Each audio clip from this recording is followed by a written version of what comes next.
Ibugan time. Ayan, luto na aking iskabitsi. Ayan. Tirang ulam namin yan na pinirito. Kaya ginawa ko ng paraan. Ginawa kong iskabitsi isda. Ayan, napakasarap. Kain na. Ubos bahaw nito mga bay. Ganito lang gawin nyo para maubos yung ulam nyo.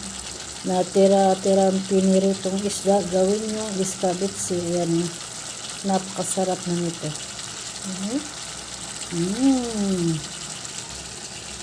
Diba?